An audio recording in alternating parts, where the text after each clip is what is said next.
Hey, welcome to Not a Good Podcast. This is your host, Robert, and today we're going to be talking about DMX. Before that, though, there's certain entertainers that we grew up with that we looked up to. Maybe not looked up to, but we just enjoyed their music and even their acting career. Um, I'll say David Bowie is one of them for me, where I actually shed a tear when he died, basically because he was the Goblin King from Labyrinth. So when he passed, it was like a part of my childhood passed. And then the generation before me, my parents knew him as Ziggy Stardust. So he's spread over generations. And then there's Michael Jackson, Tupac, even Kurt Cobain, from Nirvana. I didn't really get emotional over Kurt, but I did over Tupac. I remember I was really upset about Tupac, because you just that was always in your ear, kind of thing. So, when I heard about DMX today, about him actually passing away, or being taken off life support and actually passing, it kind of struck a nerve with me because I have so many memories to his music. His first music, or his first CD, It's Dark and Hell is Hot, came out in 1988. Then later on in the year, in 1998 again, Flesh of My Flesh, Blood of My Blood came out. So, growing up as a senior in 98, that's what a lot of people were banging, DMX. And he was different than Pac. He was different than Biggie, being that he was himself. He wasn't like Pac, where it was like a made-up gangster life. DMX was just DMX. Kind of like Busta Rhymes. Busta Rhymes never ever put up a front. He's always been Busta Rhymes. But with DMX, it was the raspy voice. It was something different. It was the rawness.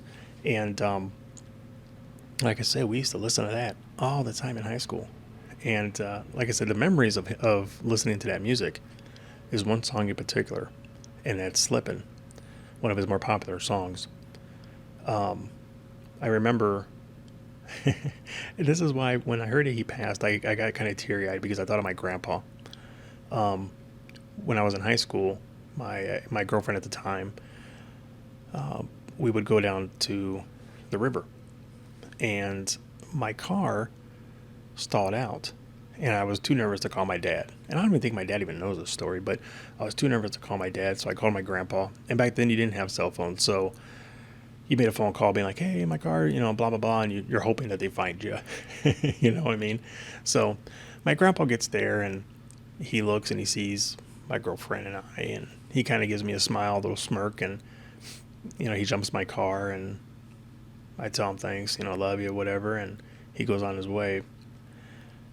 Not once, not twice, not four times, not five times. I would say probably 8 or 9 times this man came and saved my butt with my car. Just if it needed to be jumped, or if I was low on gas, he would give me $5. But each time, Slippin' was playing by DMX, because that was, again, this is 1998, 1998. I mean, that's all I listened to. So every time I hear that song, I think of my grandpa, and it's like, man, I miss that man so much. And then I go from high school in 1998 to the military in 1999, and that's when, and then there was X came out. So in the military, we would just, oh my God, just blare DMX in the dorms, and we were security forces, so like, who's gonna tell on us? We're the police. So I remember a friend of mine, Palacios. He would just be jamming out, just blaring it out of his room, and I would blare it out of mine. And God, it was such good times. And that's what I mean, is that the memories that you have with a specific artist, it's those are memories you're always going to have. And every time you listen to music, and that's why music is so important, and that's why they need to keep it in the schools, because people associate times of their lives with music. So, it was just, We would jam out to that. But then, so I went from high school to the military to being a corrections officer. All that time is just DMX, and I the memories I have of those albums is just it's awesome. Um, he was troubled. He really was. The substance abuse, um, and that's one of the things that they said was that he OD'd, and then which led to his heart attack, which then led to uh, EMTs or whoever resuscitating him 3 times. And I want to say it was 30 minutes between the time that he uh, died until the time that they brought him back. So the brain was without oxygen for 30 minutes, and more than likely after that, you shouldn't really do CPR because the person will be in a vegetative state. If they do come, if you're able to resuscitate them, but and then the family came out and said, well, it wasn't actually drugs. It was he got a COVID shot and had a bad reaction, and it gave him a heart attack. And I kind of believe that because the guy was a heavy drug user, and all those other times, nothing. I mean, and I'm not stupid. I know it just takes one hit or whatever, and you're dead. But I just I don't want to see DMX in that kind of light. You know what I mean? But like I said, I understand. I know he had his issues with drugs, but yeah, it sucks. Like I said, the memories is just man. That's all right because I mean his music is gonna live on, and just like Pac, just like Elvis, just like Sinatra.